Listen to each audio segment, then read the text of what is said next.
All right, semifinals number 2. I don't think we've seen any of these players play yet ourselves.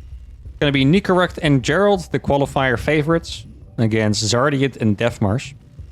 Now, for the people that don't know Zardiet and Deathmarsh, they are frequently rank 1 on the ladder in 2v2.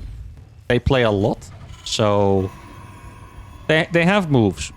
I still think that it's going to be tough. Deathmarsh, admittedly, is a very high-ranked 1v1 player as well. But Gerald and Nicorect really are...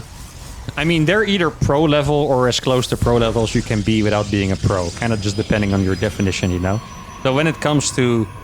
how do you say this? Combined 1v1 skills, these guys are definitely the favorites. Probably...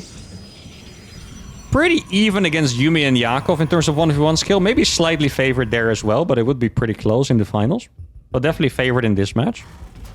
Now, Zardian and Deathmarsh, they... for the most part, I remember him playing a lot of battle mech. Deathmarsh I've played against in multiple team combinations. He also played with Gref for a while, I believe. Or is that another Protoss I'm thinking of? I think it was Deathmarsh, and they had a strat where Gref cannon rushes and Deathmarsh just plays macro. And it was legitimately pretty good, so... I guess... I mean, we're not going to see that here now because Gref is not here. But that was a good strat, and they probably have a couple of good things to show us here. I mean, they did make it to the semifinals. They beat, if I am correct, they beat Replicant and Tiger 2-0. If someone could check the bracket to correct me, that'd be great. But I think they beat Replicant and Tiger 2-0. And Replicant and Tiger is a team that actually had a point in the overall season, meaning they got top 8 in the big money monthlies. So that's a pretty impressive win. And those also have more MMR 1v1 compared to them, so it shows that you can overcome that. And they were also Protoss Terran, by the way. Actually, both these teams beat a Protoss Terran team in the last round, so they are warmed up, so to speak. I'm actually kind of surprised to see both of them go for double gas. I mean, it's not like I mind it, like it's a good build against Protoss Terran, but I feel like this entire day we've been watching so many greedy plays that it almost feels weird that they're playing like extra safe. I'm pretty sure Nicorect was about to win that Reaper battle until he backed off. Alright, that's 1-0 for Zardian right there, guys. Nicorect is... I mean, honestly, what Nicorect is doing, this just looks like him playing 1v1 so far. I know he does like to make a lot of Reapers and Hellions, so... As always, Stargate against Stargate. But this is where things can get different. One player could go Oracle, the other could go Phoenix. Or even in the follow-up, it could be Phoenix after Oracle or Blink after Oracle. I do really like Oracle first. I think Gerald is an Oracle kind of guy, exactly. He is somehow behind on for 15 seconds on that Oracle. Oh, this looks painful. He sent all of his units across. Actually, both of them sent their units across, so now their CC is getting delayed by a year. And they're gonna lose workers to the first one. Yo, please. Thank you. Did they lose much? They lost a couple of units. Oh, that's a bad position. Good micro by Nicorect. Has to be expected, of course. Nicorect, a really good Terran player these days. That's a rough start for Team Blue up here, guys. Not gonna lie. Very small skirmishes, but still a rough start. Okay, this I actually like for the blue team. Gerald is going for Phoenix after Oracle. And Deathmarsh is just going for Twilight. Oh, it's just going to be one Phoenix. Okay, then it's all right. I think with the delayed feeding rule that we have in the 2v2 tournaments these days, I think Blink I prefer more than going for Mass Phoenix in this matchup. Now, it is Cyclone against Cyclone. Okay, look at this, guys. If you're a 1v1 player and you're used to standard builds, this is how you recognize 2v2 players. Okay? 1v1 player like Nicorect, his build is literally 1-for-1 a Terran versus Protoss build in 1v1. What Zardian is doing is not a 1v1 build at all. This is just a 2v2 only thing that you do. So you can tell that Zardian really plays a lot of 2v2. And Nicorect, even though he plays the 2v2 cups, he's more of... Oh, that is sick! The one Phoenix! Okay, that's cool, let's be honest. The one Phoenix that he built, completely just killing a Cyclone for free. That is awesome. But yeah, you can clearly tell the difference here, and that's funny. He kills the Phoenix right now, which is... I mean, a Phoenix for a Cyclone in the end is pretty even. If Jared was playing Phoenixes after this, he would be upset with that, but I don't think he cares. 4-gate Stalker, by the way, for Gerald. Deathmars is on 3-gate Stalker, so slightly behind in that regard. He also has 6 guys in gas. What is this pylon positioning, by the way? It almost looks like it works. Like he has 2 different paths to his gas. You see what I mean? Imagine if this would work. Like if you put your pylons in a certain way that both the probes enter the gas, you know? This would be the most revolutionary invention in StarCraft 2 in 15 years, I think. Oh, they're going to be able to kill that. Good snipe on the Cyclone. Yeah, overall, very well done by Deathmars here. Blink is going to finish like right now. Oh, he decides to not chase. Don't think he would have gotten it, to be fair, but he could have. Oh, wait, Deathmars also has 4 gates. Am I blind? Oh, I am blind. It was 4 gateways. Okay, my bad. Situation of the game. Pretty even, I would say. Nikorek doesn't have as many workers as Zardiant, but he does have a way more map control based setup. I don't know, I feel like I actually like it for the blue team. The 2v2 homies over here, so far they're making me proud. Slightly delayed forge by Deathmars compared to Gerald. Oh, the Stalkers are gone. Oh no, that is brutal. Tank dies instantly, Medevac dies. Oh, this is gonna be painful. He is gonna get... No, he's not. Oh, my oracles. How are they always alive, guys? Freaking oracles never die. It's insane. Do oracles just all have plot armor? Oh, that's a dead base. Wow. What a move, guys. What a freaking move. Oracle dies too. I mean, absolutely crushed. The game is not over, but so far, absolutely crushed. Really good scan, but there's another stasis ward over there again to get 4 of those Cyclones. And what was so cool about this is they had a timing. If you guys are wondering, how on earth did they miss that? They had a timing to kill these rocks super fast. There are rocks over here with 2000 health, dies very slowly, doesn't usually get into play very fast. So they just had no idea that the rocks could be taken down that early. That's why they were out of position. So that is just an awesome timing by Team Blue. And they find themselves in a pretty nice No way. I thought he had another command center. He's on 1 base. Oh, that's ugly. Look at his income compared to the other guys. Oh, man. He's rebuilding his natural.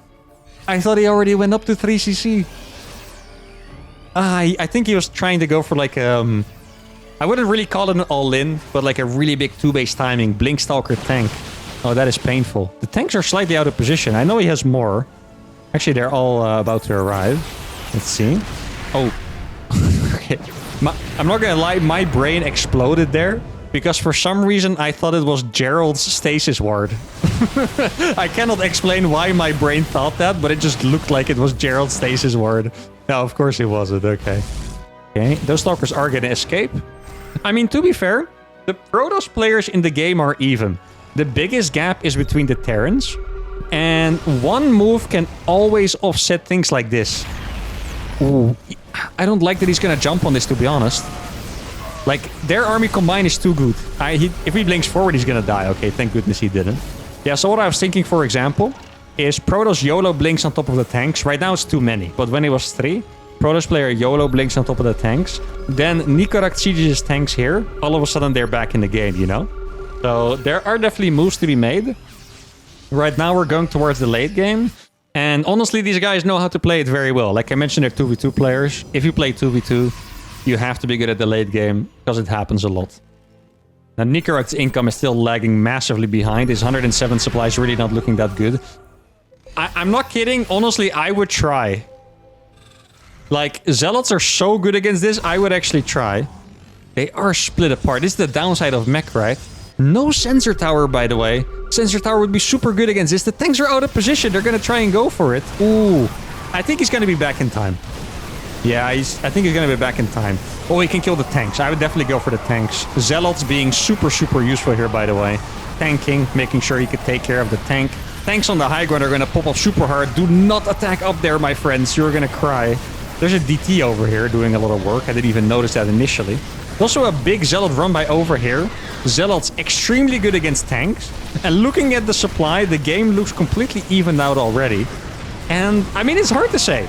Nikorek still looks like he's pretty dead. No. He messed up all this time? On his base? Not like this. He hasn't even been mining from this base. Oh, that is brutal. Good recall, though. Worse Protoss would have recalled to that base. I've seen it before, for sure. Okay, let's see. Zardiant is still pretty strong. The biggest problem is... Oh, he could kill so many pros with this. The biggest problem is that Mech is weak against Protoss, and currently the Protoss on the other team is the strongest player. So his mech is not actually going to be that useful in going across. Really good oracles here by Deathmars, by the way. Killed about 10 workers, I believe. I mean, the supplies are still very close. Incomes are now surprisingly well balanced. Slightly in favor of Team Gerald Nicorakt over here. Yeah, I'm not gonna lie, guys. Biggest mistake of the game, and I don't mean that it's... The mistake itself was horrible, but just it got punished really hard. No sensor towers. Mech is slow. You need to be able to reposition fast. Sensor tower over here would have stopped this entire thing. Now, this is a delicious fight for the head. Look at those Hellbats pop off. That is a very questionable blink, but Gerald does have a crazy amount of units. Nicorakt is stimming in here from the bottom side. Archon surprisingly useful here, I have to say. Oh, tanks plus planetary. Fantastic defense by Zardiant. And the supplies have evened up again. Income is looking pretty sketch, though, because Gerald has 5 saturated bases, okay? Nicorakt still does not have a lot of money. Main base is pretty much mined out. 5 workers, only 11 here. But Gerald is really rich. The supply is virtually even. But Gerald has so much money, and that's where it gets tough. This defense was crazy good, though. Love it. Planetary, fantastic idea as well. 2 oracles going on a mission again. So far, they have 14 kills. You know, once I played a 2v2 where I think I had 2 Banshees and combined they had 57 kills. I don't think I've seen that broken yet. It would be impressive if someone broke that. Oracle's not as good against Terran, by the way, if you guys are curious, because they don't two-shot workers. But they're still gonna get the job done. You could tell that Gerald pinged that real quick to make him aware of it. These things are... Like, every single series that has a Protoss, I think we're gonna see Oracles just absolutely pop the freak off, you know? Oh, he's gonna lose one of them. I would rebuild it. If you see how much value that freaking thing has had, I would freaking rebuild that. I wouldn't lose the Archons here if I were you. These Archons are going to be very valuable. Oh, they did throw away the Archons a little bit too fast. The rest of the army lagged behind. They need to be so careful of this flank. It's admittedly a pretty small army, not gonna lie. Really not the most menacing army I've ever seen. Does he have Storm? He does have Storm. Storm in PvP is funny, because it's surprisingly good. If he gets to Storm the Stalkers, you guys are going to be surprised that it's actually pretty good. Both teams really fighting well, by the way. I want to applaud for this game already. Both teams could have died easily. And yeah, both teams were ahead at some point. Other team defended, then they got behind, and then they got back ahead. So, fantastic play by both teams so far. Heal needs more base. Look at his money. You can see his money down here. He has 1,500, 1,500 right now. Oh. Outside of range of the sensor tower. This is a make it or break it move. I am tempted to say that I don't like it that much. Oh, he's gonna kill a lot of SCVs though. Yeah, I think they did get outmoved a little bit. Okay, look at the damage from the Storm. It's legit pretty good. Stalkers lost most of their shields. They didn't manage to get back in time. That is a... Oh no, it's a fast warp. I thought it was slow warping for a second. They are gonna lose the base. A really good Storm. This is why I was afraid for this, by the way. Is because I knew the entire army was gonna die, and it could mean that they get A-moved. Keep in mind, their economy is way better, even before killing that base. So I don't think you want to do a move like that, where you could theoretically lose your entire army. Okay, Cyclone Storm? Wait, they're getting absolutely popped here. They're not moving away. He was so focused on the Zealots. Oh no. Gerald just lost all of his Stalkers because he was looking at the Zealots. The Planetary killed pretty much all of them, I believe. I mean, it only has 3 kills, but I know that the Planetary did most of the work. And now they're in a situation where their economy is 3 times greater than the enemy team, but they have to survive the push. Bright spot for Team Red is that Battle Mech is not too good against Bio in straight-up fights, so you kind of have to win over time against that, and they don't really have that much time right now. Okay, let's see. Need to be very careful with the stim. Those tanks need to siege right here. Oh, that's such a beautiful place to siege. Okay. How do I want them to handle it? I don't know. I think I would want to go for these tanks, honestly. Because that... Oh, wait! They unsieged! Oh, they had such a good moment there. Okay, they're going to try and follow. Yeah, they're going to do it. They're 100% going to try. Seizing the tanks in the back. The storms! We need the storms right now over here, my friend. The storms were arriving too late. Still gets a couple storms on the bio. But now the zealots get on top of the tanks. The tanks are target firing the stalkers, which is exactly what they need to do. The bio is still kind of alive, but the tanks are going to take care of that very soon. And oh my goodness, this is a game. There's a big run by on the top side. That is the best use of resources that Deathmars could have done. Those are all DTs, by the way, so those are gonna kill the zealots very fast. I would like him to run away. He's gonna lose all of those zealots instantly. I think Deathmars doesn't have enough stuff left. Like, I know they're doing a lot of damage. Oh, that Void Ray, look at it. It's gonna kill 2 tanks. You can just feel it. Or maybe 3. Activate it, brother! Oh, he could have just killed those instantly, I think. I mean, they're still going to kill it pretty fast. Stalkers are going to come in from the top as well. I think the purple army is going to get destroyed. Deathmars doesn't have anything left. And after 16 minutes of an epic brawl, it seems like we're finally heading towards a conclusion here. You were definitely right about defeating, by the way. A big mistake that even the best players have made, including myself in the 2v2 circuit, is that people think about... Oh, that's going to be so painful. People think about feeding strategies early on very well, but they don't tend to think of it in the late game when they're rich and their teammate is poor as heck. I've noticed it consistently. Even when MaxPax and Spirit, the best team on the circuit, watched them play, there was one game where MaxPax had 2k and Spirit had nothing, and he still wouldn't feed him. Now, these Hellions are doing an amazing job here, by the way. Dude, we need... Yeah, exactly. This base. Like, this base is okay, but this base would have been even better because it's new.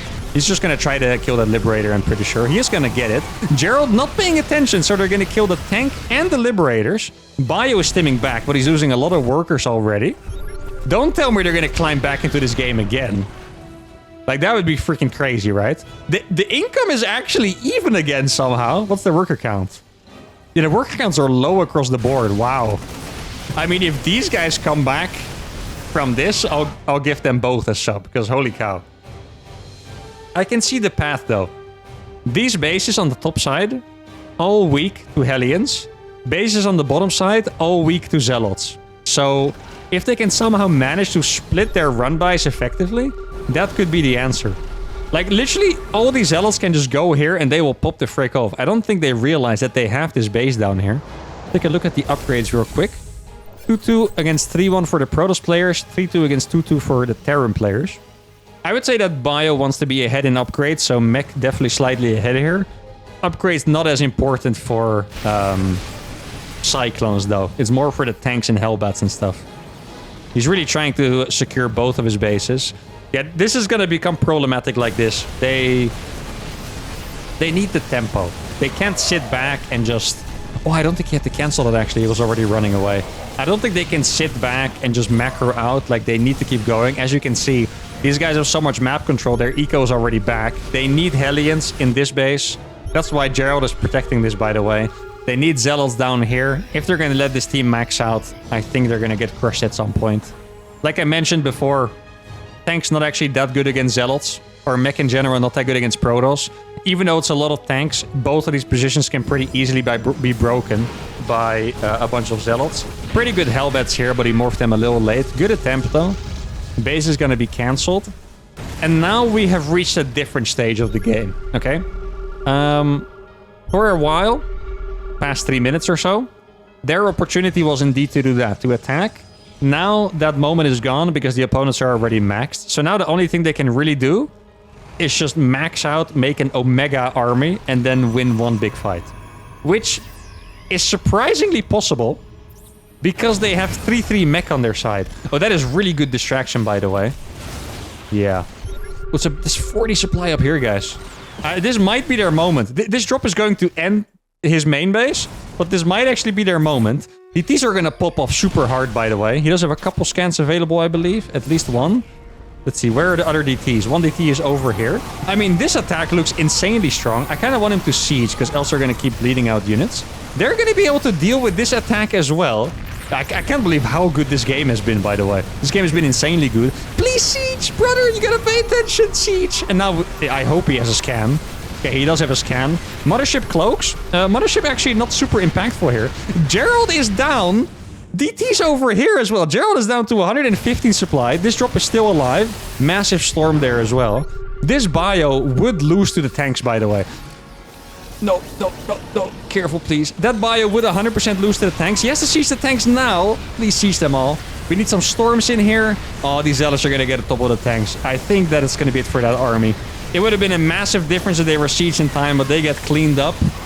And this time, I think it's for the final time, but apparently you never know with these people. This DT has 17 kills, by the way.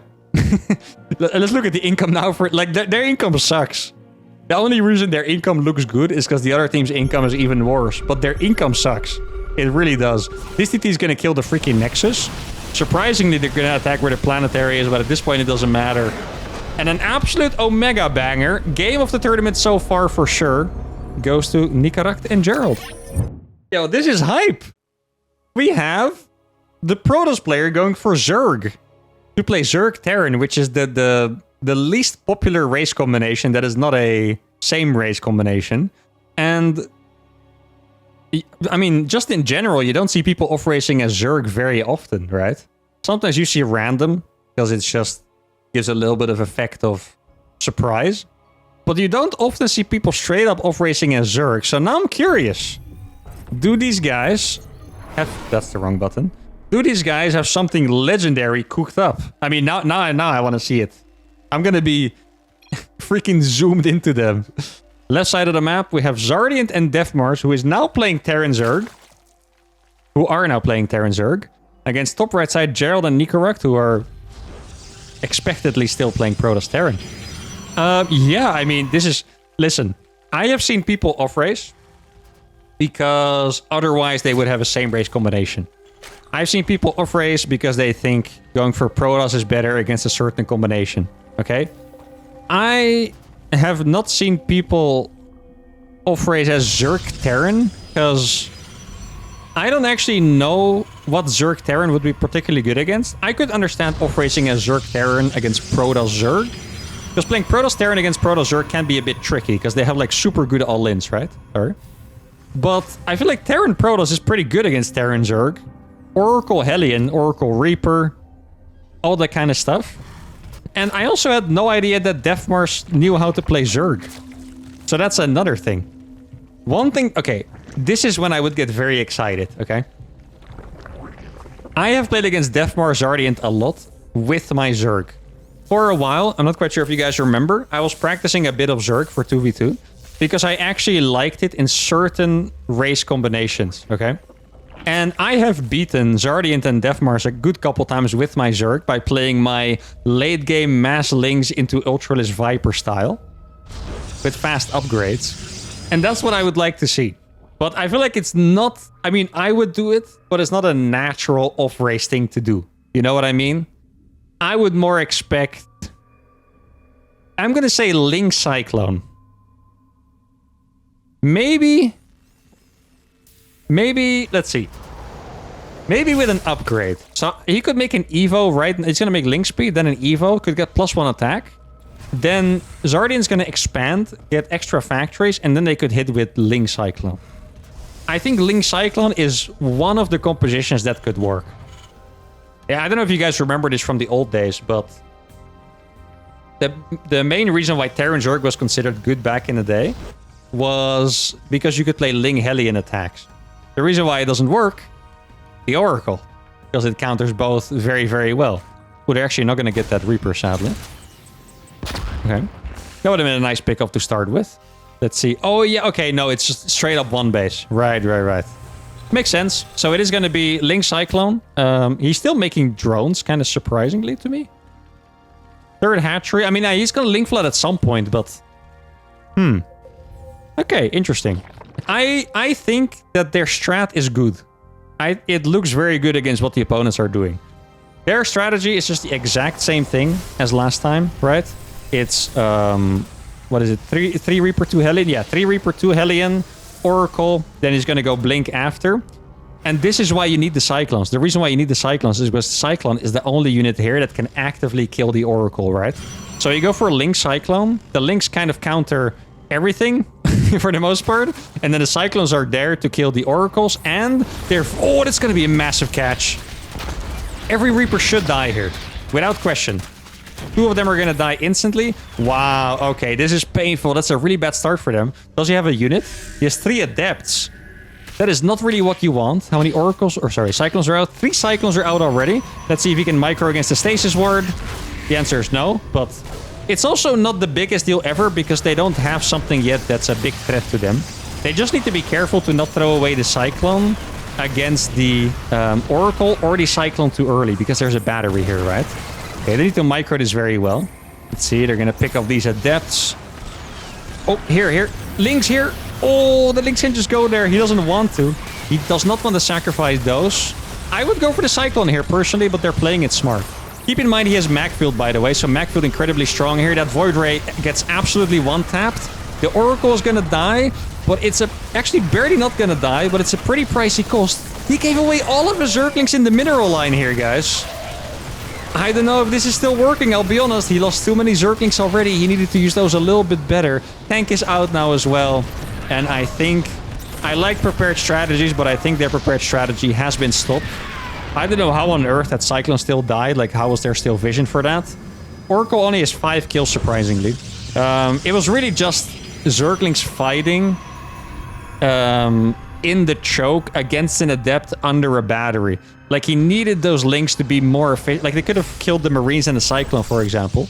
They're still actually going for it, surprisingly. I mean, they kind of have to be honest. Yeah, I respect it. They have to. Oh, the tank! The tank! Literally one-tap the tank. Oh, no. The Cyclones are going to take a big hit.